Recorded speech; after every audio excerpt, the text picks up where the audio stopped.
Si Ate Maria. Salamat ka. Shout out! Salamat sa nagbigay ng cellphone. Kung kaya ka? Ha? Kung kaya ka? Balik tayo magpatakabay. Hello, Ate Romary.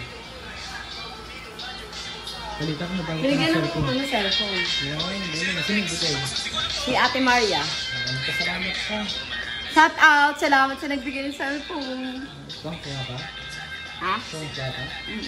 Balik tayo magpatakabay ka. Ang galing naman nila. Ito nga Yossi. Yun ang Yossi isa. Take ko ka muna. Hindi ka ako lang dito dali. Tingnan natin kung magaling ka mag-tiktok si Romary. Maraming salamat po sa bagong cellphone na binigay mo kay Romary. Kung po siya, God bless po. Sana marami pang blessings na dumating sa nila, napakabait ng tao.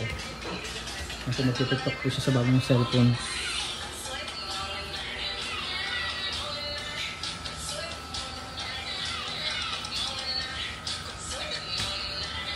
Galing na po mag-tiktok eh.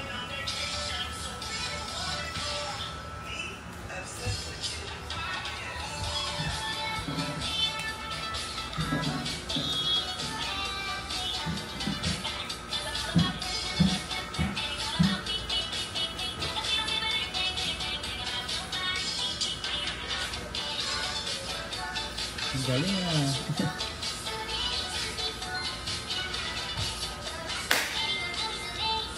Yan po kanyang bagong cellphone.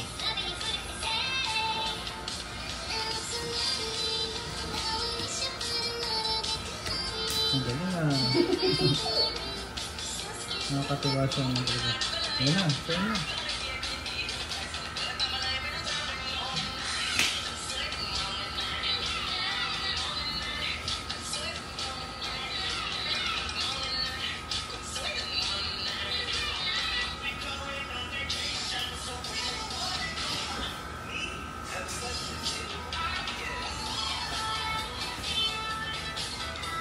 Mahilig po talaga siya mag-tiktok kasi po tiktoker siya kasi nung ano na account sa TikTok ay maraming views no. Sana gumaling na siya para makabalik siya sa kanyang dating buhay. Nakakatuwa siya. Maraming salamat po ma'am sa cellphone na binigay mo kay Romary. Gwapo siya talaga siya. At labas po siya nagpapasalamat no? At lagi niyo pong i-share itong ating video kay Romary at huwag niyo pong skip yung ads no?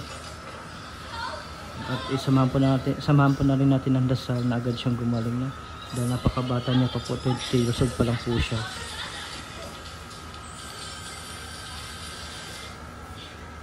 Naalala ko sa kanya si Jonelyn no? Para siyang si Jonelyn Pinatur, naalala ng mga kababayan.